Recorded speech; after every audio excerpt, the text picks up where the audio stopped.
दोस्तों लास्ट वाली रिकॉर्डिंग में अभी मैंने आपसे बात करी थी कि ट्वेल्थ क्लास के बाद कैसे हम आईटी डिपार्टमेंट में जाने की अगर प्लानिंग कर चुके हैं तो किस तरीके से चलना स्टार्ट करें शुरुआत से। ठीक है, हम अपनी डिग्री भी करते रहे साइड बाय साइड, वो करस्पॉन्डिंग करें या किसी कॉलेज में जाके करें। तो मैंने आपको बता दिया वो आप कर सकते हो आराम से। आप बीसीए प्लान कर लो, बीटेक प्लान कर लो, या कोई आप बीएससी आईटी एम कुछ भी आप कर रहे हैं इस तरीके से, लेकिन कोई ना कोई कंप्यूटर साइंस वाली डिग्री ही प्लान करें, वो बेटर होगा आपके लिए। हाँ, जो बच्चा बीए कर चुका है, एमए कर चुका है, बीएससी कर चुका है, वो भी ट्राई करे कि कोई एक डिप्लोमा एक तरीके से आप कंप्यूटर साइंस का ले लीजिए कहीं से भी आप, जो आगे आप अपने समय के हिसाब से अप्लाई करिए और वो आपके पास हो तो बेटर होगा। लेकिन आप भी आईटी में जा सकते हो, बशर्ते शुरुआत बहुत अच्छे तरीके से करें। तो लास्ट वाली रिकॉर्डिंग आपने सुनी मेरी, उसमें मैंने आपको बताया कि आईटी डिपार्टमेंट में जाने के लिए कोई भी बच्चा जाना चाहता है, चाहे उसे डिग्री अभी कंप्लीट हो चुकी है या अभी ड्यूरिंग द ट्वेल्थ ही अपनी वो तैयारी अभी से प्लानिंग स्टार्ट कर रहा है। ठीक है, 6 चीजों पे काम करने को मैंने बोला आपको कि पहले आप अपनी टाइपिंग स्पीड पे काम करिए, एमएस वर्ड पे काम करिए, एमएस एक्सेल पे काम करना सीखिए, पावर पॉइंट पे काम करना सीखिए, प्लस ईमेल राइटिंग पे काम करना सीखिए। और मैंने एक अच्छी बात बोली कि थोड़ा सा कम्युनिकेशन पे भी हम लोग काम क्या करें, काम करना स्टार्ट करें। बहुत ज्यादा अच्छा ना कर पाए, लो ना रखें, बट मीडियम लेवल पे किसी से अपनी बात कैसे कहनी है, अपनी बात को समझाना कैसे है, ये सीखने की थोड़ा घर पे आप क्या करें, कोशिश करें। अब मैं आपको बताने जा रहा हूं उन टॉपिक्स के नाम, जब आप किसी भी ट्रेनिंग सेंटर में नेटवर्किंग का कोई कोर्स करने जा रहे हो, रेड हैट लिनक्स का कोर्स करने जा रहे हो आप, क्लाउड इंजीनियर वाले कोर्स करने जा रहे हैं आप, डेवऑप्स इंजीनियर बनने जा रहे हैं आप, साइबर साइबर सिक्योरिटी एक्सपर्ट बनने जा रहे हैं आप, याद रखना इन सारे कोर्स को करने से पहले अगर आप ये बेसिक बेसिक टॉपिक घर से पढ़ के जाओगे और आप तैयारी करके जाओगे तो आपको अच्छा फील होगा। पता है क्यों? क्योंकि जो ट्रेनर आपको ये चीजें पढ़ाना स्टार्ट करता है वो ऐसा एज्यूम करता है कि आपको कंप्यूटर्स के बारे में, आईटी के बारे में बेसिक नॉलेज आपको है। अब बच्चा कह रहा है मुझे बिल्कुल भी नॉलेज नहीं, मुझे को जीरो से पढ़ाइए। तो कोई टीचर आपको ना ये नहीं बताना चाहता कि कंप्यूटर क्या होता है, लैपटॉप क्या होता है, डेस्कटॉप क्या होता है, वो बताना नहीं चाहता। तो आपको पहले उन टॉपिक की मैं लिस्ट निकाल के दे रहा हूं। जब आप विंडोज का कोर्स करें, रेड हैट लिनक्स का, नेटवर्किंग का, क्लाउड का, साइबर सिक्योरिटी, कुछ भी आप करोगे, याद रखना तो ये टॉपिक पढ़ के जाना आराम से आप। आपको अच्छा फील होगा और आपको ऐसा लगेगा कि यार मैं बिल्कुल आईटी से बिलोंग ही नहीं करता, लेकिन मुझे आईटी की पूरी नॉलेज जैसे होनी चाहिए ना बच्चे को, बिगिनिंग से बिल्कुल जीरो से, वो है मुझे कैसे भी मैंने अपने आप से तैयार करूंगा उसको। यूट्यूब से, गूगल से वो टॉपिक पढ़ पढ़ के आप उनको तैयार करो, और बहुत जल्दी से तैयार कर लोगे। कुछ टॉपिक की लिस्ट बना के दे रहा हूँ जो मुझे लगता है अपने टीचिंग एक्सपीरियंस में कि अगर कोई बच्चा आईटी का कोर्स करने आए, अगर वो ये टॉपिक घर से पहले पढ़ ले एक बार, उसको अच्छा फील होगा। ठीक है, अब मैं टॉपिक के आपको एक आपको लिस्ट बना के दे रहा हूं। इनको चाहो तो आप वीडियो देख देख के बाद में आप इनको नोट भी कर सकते हो अपने पास कि यार ये टॉपिक पढ़ने को मुझे बोला। ठीक है, सबसे पहले देखो शुरुआत कहां से करो, बच्चे को ये पता हो व्हाट इज कंप्यूटर एग्जैक्टली। ठीक है, कंप्यूटर क्या होता है? An types of machine available in market. इस बात का यहाँ मतलब क्या, जो मैंने बोला है कि आपकी कितने टाइप की मशीन्स मार्केट में अवेलेबल होती हैं, सबके बारे में आपको पता होना चाहिए। जैसे मैं आपको दिखाऊं यहाँ पे एक पॉइंट, देखो यहाँ पे क्या ना, मैं नोट्स बहुत अच्छे नहीं बना पाऊंगा आपके सामने जल्दी जल्दी में भी, लेकिन पॉइंट कर दे रहा हूँ सारे बातों को, पॉइंट समझ जाना कि मैं आपको कहना क्या चाह रहा हूँ। सबसे पहले थोड़ा सा लैपटॉप के बारे में रिसर्च करो, लैपटॉप क्या होता है, कितनी डिवाइसेस को मिला के लैपटॉप बनता है, आपको पता होना चाहिए। हम डेस्कटॉप किसको कहते हैं, हम ऑफिस की भाषा में टावर मशीन किसको कहते हैं, रैक माउंटेड मशीन किसको कहते हैं ऑफिस की भाषा में, और प्लस कंप्लीट एक डेटा सेंटर किसको कहते हैं आईटी के अंदर। ध्यान देना, इसमें बहुत ऐसी बातें बताऊंगा रिकॉर्डिंग के अंदर, अगर ध्यान से पूरी लिस्ट बना के दे रहा हूं आपको आज। जो मुझे बच्चे बोल रहे हैं बार बार के सर मैं कोई भी कोर्स करने जाता हूँ यार मुझे ना अनकंफर्टेबल फील होता है कोर्स के अंदर, क्यों सर? वो टर्म्स ट्रेनर बताना नहीं चाहता और मैंने पहले से पढ़ नहीं रखी है। तो ऐसा नहीं होता है, आप इनको सबको पढ़ के जाइए पहले अपने आप से। Laptop, desktop, tower machine, rack mounted machine, data centre, इनके बारे में पढ़ाई कैसे करोगे जरा ये भी समझा देता हूं। देखो हल्का हल्का सा, जैसे यहाँ पे जाओ आप, गूगल से पूछो कि भैया यार ये कंप्यूटर क्या कहानी है, कंप्यूटर क्या होता है, तो ये बताएगा कंप्यूटर क्या होता है। तो कह रहा है कंप्यूटर जो है अपने आप में एक इलेक्ट्रॉनिक डिवाइस है जो किसी चीज को प्रोसेस करने के लिए, डेटा इंफॉर्मेशन को कंट्रोल करने के लिए यूज होती है। अब इसका पूरा नाम देखो क्या है, सब लिखा है ना, देखो आपके सामने कह रहा है कॉमनली ऑपरेटेड मशीन होती है, particularly use for technical educational research. अब कहीं भी पढ़ो इसको, देखो यहाँ पे, देखो यहाँ भी लिखा हुआ है कि common operating machine purposely used for technological educational and क्या है, रिसर्च। ये कंप्यूटर का नाम हो गया। लेकिन कितने टाइप के मशीन अवेलेबल होते हैं हमारे पास, अब देखो ध्यान से। लैपटॉप कैसा होता है, सबने देखा होगा बचपन से अभी तक आपने। डेस्कटॉप क्या होता है, ऐसा होता है। फिर आप देखो टावर मशीन किसको कहते हैं हम लोग, जैसे किसी भी कंपनी का टावर मशीन निकाल लो, जैसे डेल कंपनी का निकाल लेते हैं, तो इनको दोस्तों हम टावर मशीन्स बोलते हैं ऑफिस की भाषा में। अब इसी को रैक माउंटेड मशीन्स किसको कहते हैं, देखो हम लोग जैसे डेल कंपनी का निकाल लो चाहो तो आप, ये जो लिटा के ऐसे रखे जाते हैं ना भैया, इनको रैक बोलते हैं। और जो ऐसे सर्वर सीधे सीधे रखे जाते हैं ना, खड़े करके ऐसे, उनको टावर मशीन बोलते हैं। फिर पूरा पूरा डेटा सेंटर क्या होता है, देखो यहां मैं ना अभी आपको पढ़ाने नहीं बैठूंगा, ऐसे मान के चलो, लेकिन आपको बस एक अवेयरनेस दे रहा हूं आपको कि भैया इन टॉपिक्स के बारे में छोटी छोटी सी आप रिसर्च कर लो।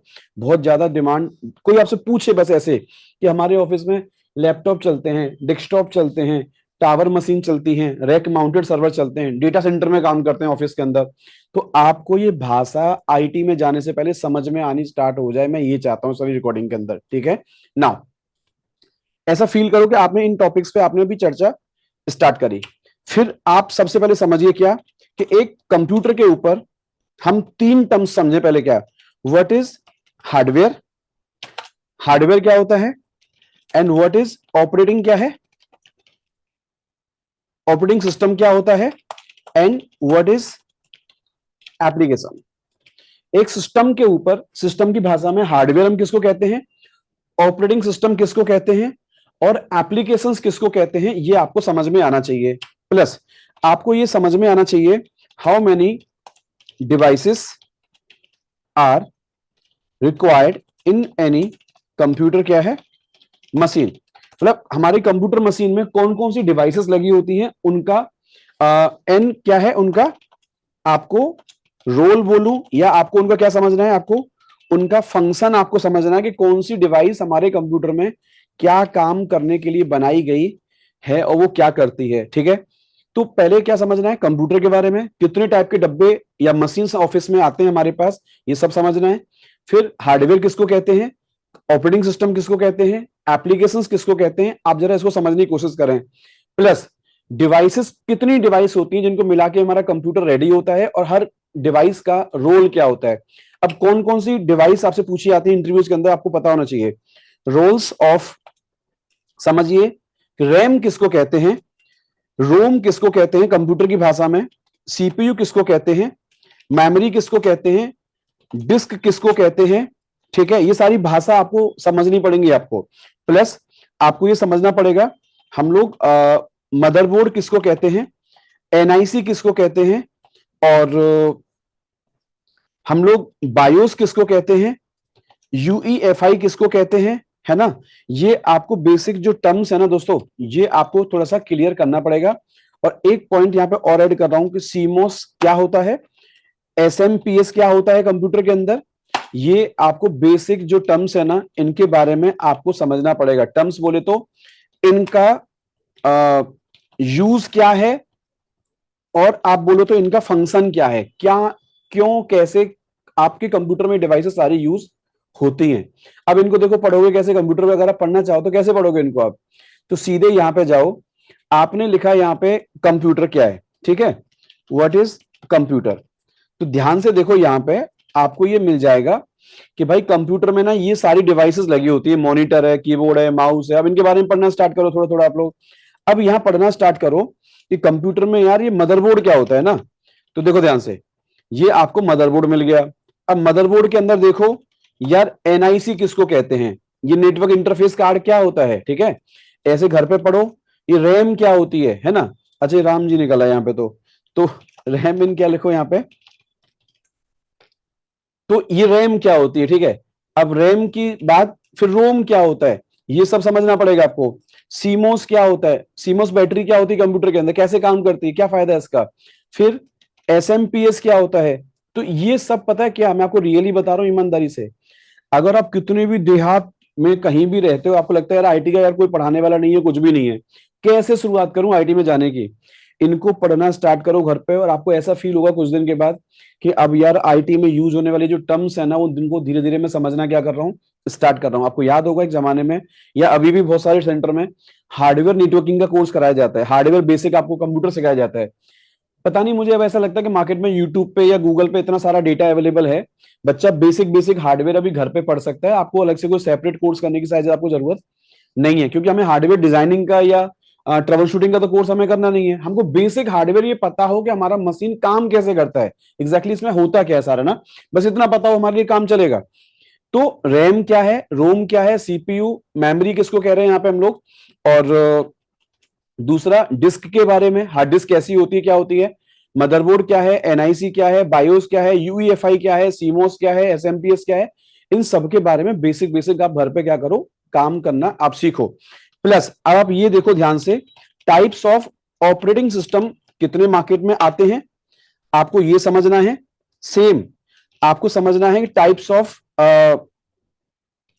हार्डवेयर वेंडर, या आपको ये इसको पढ़ने की जरूरत नहीं बहुत ज्यादा, आपको केवल ये समझ लो कि ऑपरेटिंग सिस्टम जो मार्केट में आते हैं उनको कौन कौन से वेंडर बना के देते हैं, ओपन सोर्स ऑपरेटिंग सिस्टम क्या होते हैं, कॉपीराइट ऑपरेटिंग सिस्टम क्या होते हैं, लाइसेंसिंग का क्या कॉन्सेप्ट होता है, फ्रीली कौन कौन से ऑपरेटिंग सिस्टम मार्केट में अवेलेबल होते हैं। ये आपको पहले एक बार थोड़ी सी रिसर्च करनी चाहिए इसके ऊपर। Types of operating system and OS provider vendors, same आपको हार्डवेयर प्रोवाइडर वेंडर्स करे, कौन कौन सी कंपनी के हार्डवेयर डिवाइस आती है मार्केट के अंदर ना, ये थोड़ा सा वेंडर के बारे में आप रिसर्च करिए। जैसे डेल का लैपटॉप आता है, एचपी का आता है, इस तरीके से आपको थोड़ा इनके बारे में पता होना चाहिए। हार्डवेयर वेंडर कौन है, ओएस वेंडर कौन है आपका मार्केट में, और ऑपरेटिंग सिस्टम कितने टाइप के होते हैं, कैसे होते हैं।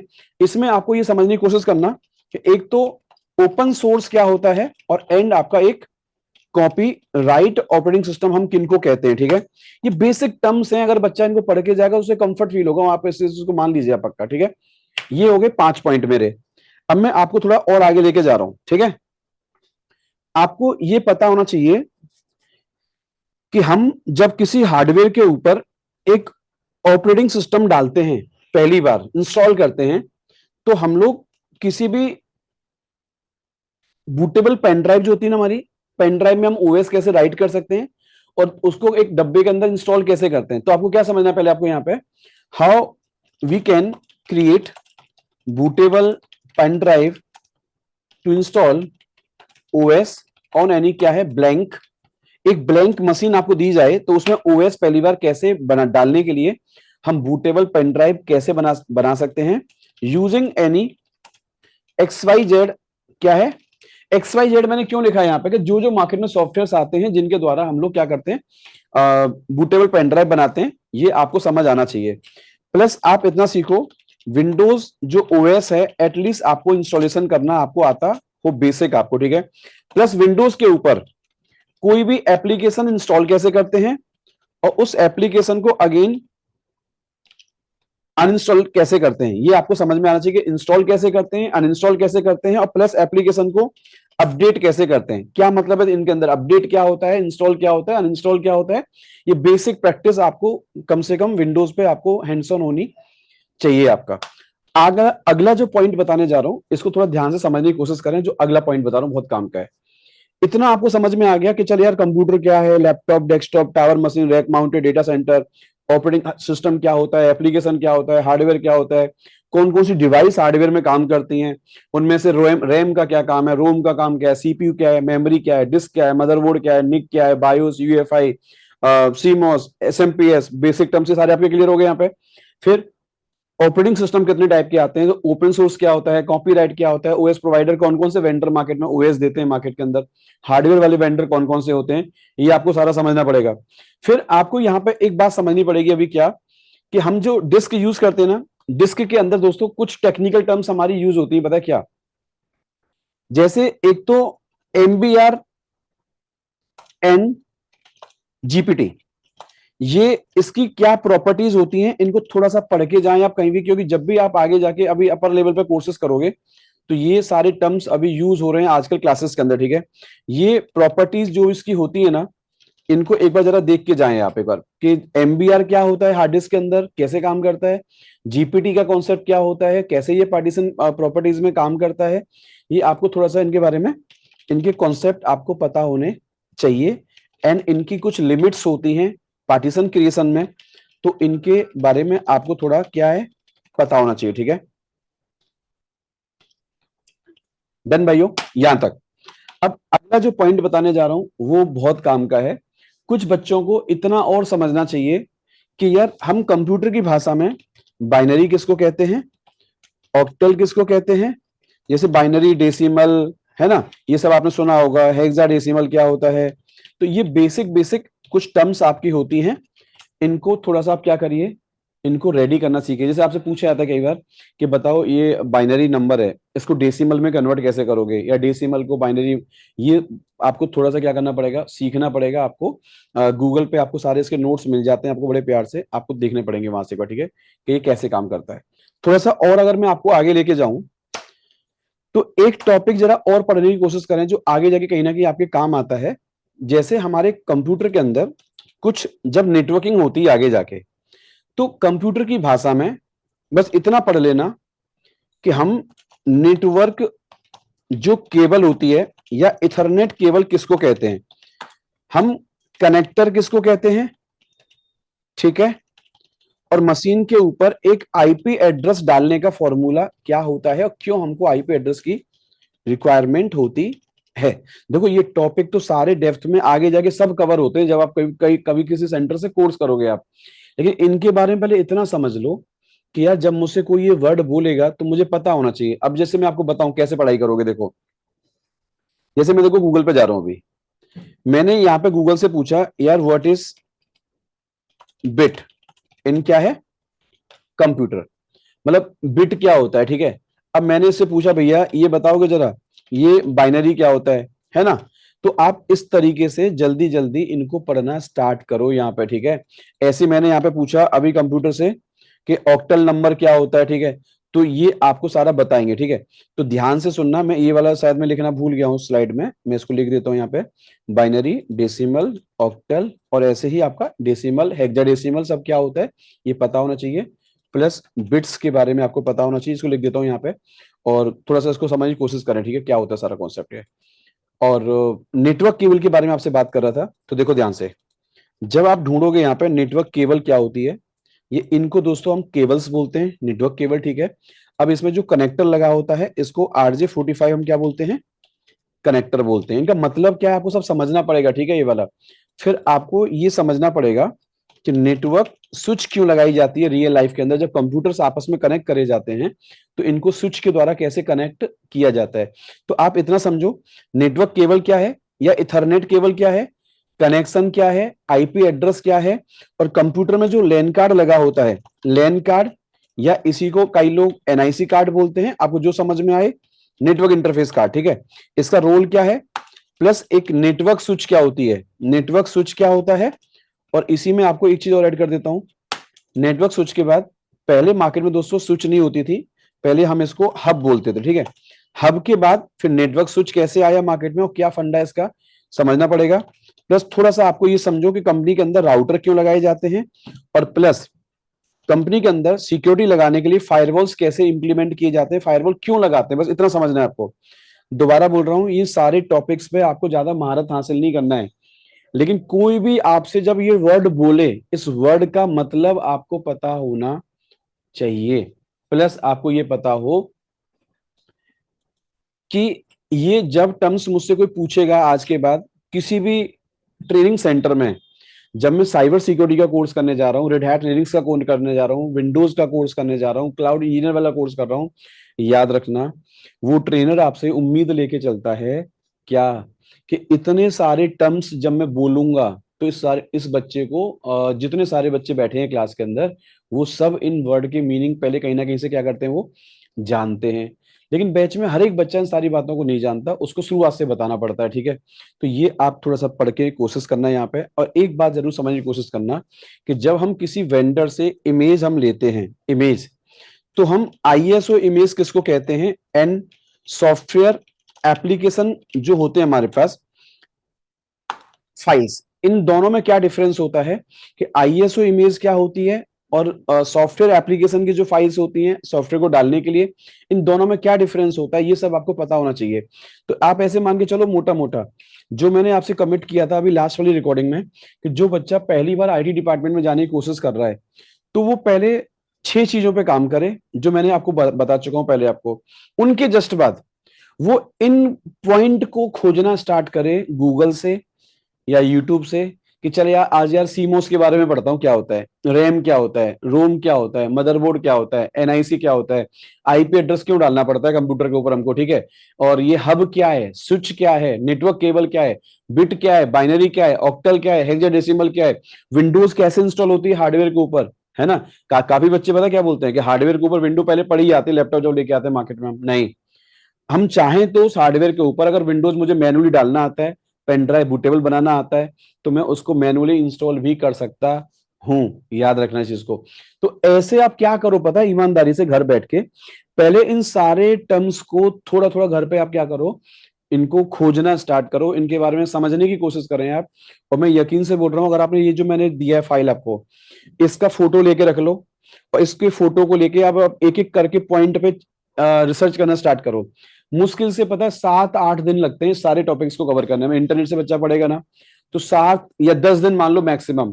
10 दिन में इनके बारे में आप इतनी रिसर्च कर लोगे कि कल को मेरे सामने कोई पूछेगा एनआईसी क्या होता है बताओ, केबल क्या होती है, नेटवर्क केबल क्यों लगाते हैं, तो आप अनाड़ी की तरह बात नहीं करोगे, एटलीस्ट ऐसे बता दोगे कि हाँ यार ये वाला चीज ना इसलिए यूज होती है, ये चीज इसलिए यूज होती है, रैम क्या है, रोम क्या है, दोनों में डिफरेंस क्या है ना। तो ये सब आप बता पाओगे सामने वाले को, तो आपको अच्छा फील होगा, ऐसा लगेगा कि यार भले ही मैंने बीए कर रखी है, मैंने बीकॉम कर रखी है, एमए कर रखी है, बट आईटी की टर्म्स जानता हूँ, नॉलेज है, मैं आगे आगे आईटी में जाने की प्लानिंग कर रहा हूँ, जा सकता हूँ आराम से, कोई रोक नहीं पाएगा मुझे।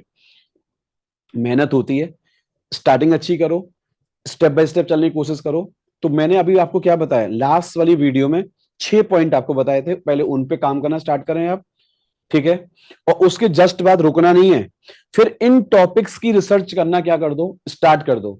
अगेन बोल रहा हूं, आगे आप डेवलपर बन रहे हैं, चाहे आप नॉन डेवलपर वाली प्रोफाइल में जा रहे हैं, आप सिक्योरिटी में जा रहे हैं, क्लाउड में कहीं भी जा रहे हैं आप, ये टॉपिक किसी बच्चे के पीछा नहीं छोड़ते हैं। मुझे ऐसा मेरा मानना है कि कोई भी बच्चा जो आईटी कहता है अपने आप को, मैं आईटी में काम करता हूं, उनको ये सारे वर्ड के मतलब पता होते हैं ऐसा मान लो, या नहीं पता है तो रिसर्च करने की कोशिश करता है, और कहीं ना कहीं ये टर्म्स उसको परेशान करते हैं आगे जाके, उसको टेक्निकली ये वर्ड का मतलब पता होना चाहिए। इन पे काम ज्यादा नहीं करना है आपको, बट इन सब बातों का मतलब आपको पता होना चाहिए कि हाँ यार ये टॉपिक बहुत काम के हैं, मुझे पता होना चाहिए।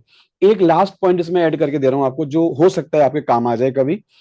12 पॉइंट आपके सामने ऐड करके दे रहा हूं कि मशीन के अंदर सीपीयू क्या होता है, ठीक है, what is CPU, and CPU के कोर क्या होते हैं, आपको ये समझना पड़ेगा कोर क्या होता है, प्लस आपको ये समझना पड़ेगा ओएस की भाषा में कि मल्टी यूजर किसको कहते हैं, मल्टी प्रोसेसिंग किसको कहते हैं, और मल्टी टास्किंग किसको कहते हैं, इन सब का मतलब आपको पता हो। और एक दोस्तों कोशिश करना, सिंगल यूजर किसको कहते हैं, मल्टी यूजर किसको कहते हैं, ये आपको समझ में आ जाए। और एक लास्ट पॉइंट इसमें ऐड कर दूं, किसी भी ऑपरेटिंग सिस्टम में काम करने के दो तरीके होते हैं, एक तो जीयूआई बेस्ड मेथड क्या होता है काम करने का, और एक सीएलआई बेस्ड मेथड क्या होता है कि किसी कंप्यूटर में काम करने का, ये आपको पता होना चाहिए। जैसे मैं आपसे पूछूं, जैसे यहां पे मैं अगर सीएमडी ओपन करता हूं, तो देखो ये कमांड प्रॉम्प्ट खुल गया मेरे सामने, तो आप याद रखो जब मैं सीएलएस कमांड चलाता हूं तो ये क्लियर हो गया स्क्रीन, ऐसे मान के चलो ये कमांड लाइन से काम कर रहा हूं मैं, कि मैं कमांड फायर कर रहा हूं टाइप कर करके। लेकिन जब हम क्लिक क्लिक क्लिक करके काम करते हैं, ये ग्राफिकल कहलाता है। तो जीयूआई मतलब ग्राफिकल यूजर इंटरफेस किसको कहते हैं, कमांड लाइन इंटरफेस किसको कहते हैं, ये बेसिक आपको टर्म्स पता होने चाहिए। और थोड़ा सा आपको दोस्तों ये पता हो कि इंटरनेट पे यार सर्फिंग कैसे करते हैं, सर्फिंग मतलब कोई भी चीज इंटरनेट के द्वारा हम लोग उसको रिसर्च कैसे करते हैं, और किसी चीज का वहां पे सोल्यूशन कैसे निकाल के लाते हैं। इंटरनेट पे पूरा रिसर्च करना और वहां से फाइंड आउट द सॉल्यूशंस। जो भी चीज पे मैं काम करूंगा तो मुझे वहां से सर्फिंग करना, या बोले तो इंटरनेट पे थोड़ी रिसर्च करना आपको आना चाहिए, फाइंड आउट करना किसी चीज का सॉल्यूशन क्या है और मेरे काम का है कि नहीं है, तो वो डॉक्यूमेंट फाइंड आउट करना। तो ये भैया आपको डेली रूटीन्स प्रोफाइल में आपको आना चाहिए, आप ऐसे मान के चलो। तो ऐसे मान के चलो, इसमें अभी ऐड करूंगा तो और भी कुछ ऐड कर दूंगा अभी, लेकिन मुझे इतना लगता है शायद इतनी चीजें बच्चा अगर घर पे थोड़ा सा पढ़ ले आराम से, ये 13-14 पॉइंट जो मैंने बताए आपको, इतना पहले रिसर्च कर लो आप, ईमानदारी से बोल रहा हूं आपको, आपको मजा आ जाएगा। आप आगे आगे कोई भी कोर्स करना स्टार्ट करना, जब भी कोई टीचर आपसे बोलेगा कि देखो मशीन में नेटवर्क कॉन्फ़िगर करना पड़ता है, तो उसके लिए आईपी एड्रेस चाहिए होता है, तो आपने ऐसे पंखे की तरफ नहीं देखोगे आईपी एड्रेस क्या होता है यार, आपको पता रहेगा कि अच्छा आईपी एड्रेस कोई ऐसी वस्तु है, जैसे मोबाइल से मोबाइल कॉल करने के लिए हम एक मोबाइल में सिम लगाते हैं, मोबाइल नंबर में अब क्या होता है, आपका मोबाइल नंबर होता है यूनिक, उस पर कॉल करते हो आप, वैसे एक सिस्टम जब दूसरे सिस्टम से बात करता होगा तो किसी एड्रेस के द्वारा करता होगा, तो उसी एड्रेस को टेक्निकली क्या कहते हैं आप इंटरनेट की भाषा में, आईपी एड्रेस कहते हैं आप, ठीक है। आईपी एड्रेस बोले तो इंटरनेट प्रोटोकॉल एड्रेस। तो मैं आपको अब यहाँ डिफाइंड टॉपिक पढ़ाने नहीं बैठूंगा आपको, लेकिन इतना मान लीजिए कि इस पर थोड़ी थोड़ी सी रिसर्च करोगे आप, तो आपको पता लग जाएगा कि भैया ये टॉपिक कैसे काम करते हैं। अब जैसे ट्रेनर आपको पढ़ा रहा है कोई टॉपिक आगे जाके कि मेरे सर्वर पे डिस्क लगी है, अब डिस्क में से आपको पार्टीशंस करने हैं आपको, तो उस पर कोई डिस्क लिमिट काम करती है। अब आपको उसने टीचर ने बोला कि एक एमबीआर होता है, जीपीटी होता है, अब हमको पता ही नहीं इसके बारे में सभी क्या कॉन्सेप्ट है। अब टीचर का दो नेचर है, या तो टीचर आपको स्क्रैच से पढ़ाए कि देखो हार्ड डिस्क ऐसे ऐसे काम करती है, हार्ड डिस्क में पार्टीशन ऐसे काटे जाते हैं और ये फॉर्मूला होता है इसका, मन होगा तो आपको बता देगा, नहीं होगा तो बोलेगा भैया पढ़ लेना घर जाके, ट्राई करो। फिर आप इससे अच्छा क्या होगा कि पहले बेसिक बेसिक काम आप सीख लो कि यार कंपनी में राउटर क्यों लगाया जाता है, फायरवॉल क्यों लगाए जाते हैं, स्विच क्यों लगाई जाती हैं, हब क्यों नहीं लगाया जाता आजकल मार्केट के अंदर, ये सब आपको पता होना चाहिए। ईमानदारी से आप ये वाली जो मैंने नोट्स बना के दिया है ना, आप अपने घर में किसी फैमिली पर्सन जो आपका आईटी में काम करता है उसको ये नोट्स मेरा दिखा के बात कर लेना, वो खुद ही बोलेंगे आपको कि हाँ यार आईटी में अगर आप जा रहे हो और आईटी में आप काम करना चाहते हो, तो यार ये तो कॉमन टॉपिक है जिसके बारे में आपको रिसर्च थोड़ी सी कर लेनी चाहिए और आपको ये आने चाहिए, क्योंकि ये टॉपिक कोई आपसे पूछे ना पूछे बट ये टॉपिक का मीनिंग शायद आपको पता होना चाहिए। यहां तक पहले दोबारा रिपीट करो अपनी बात को, लास्ट रिकॉर्डिंग में मैंने बोला था कि वो 6 पॉइंट पे आप काम करना स्टार्ट करें, और प्लस ये जो 12-14 पॉइंट मैंने आपके सामने लिखे हैं ना, इनको और सीख लो घर पे आप, ठीक है। यहां से शुरुआत समझ लेना कि आपकी आईटी की शुरुआत हो चुकी है, आईटी की नींव आपने रख दी है वहां से आगे। अब यहां से आगे क्या करोगे, इनको पढ़ने के बाद वो कोर्स सेलेक्ट कर लो जो कोर्स में आप जाना चाहते हो। जैसे आप साइबर सिक्योरिटी में जाना चाहते हो, तो साइबर सिक्योरिटी के लिए पहला कोर्स कौन सा करोगे, उसका ट्रैक स्टार्ट करो। लिनक्स इंजीनियर बनना है आपको, लिनक्स एडमिन बनना है तो उसका ट्रैक स्टार्ट करो। क्लाउड इंजीनियर बनना है तो उसका पहला ट्रैक कैसे स्टार्ट होगा। डिवॉप्स इंजीनियर तक जाना है आपको तो वो कैसे बनेगा ट्रैक आपका। ध्यान रखना ये जो दो रिकॉर्डिंग बना के दी ये तो सबके लिए कॉमन है।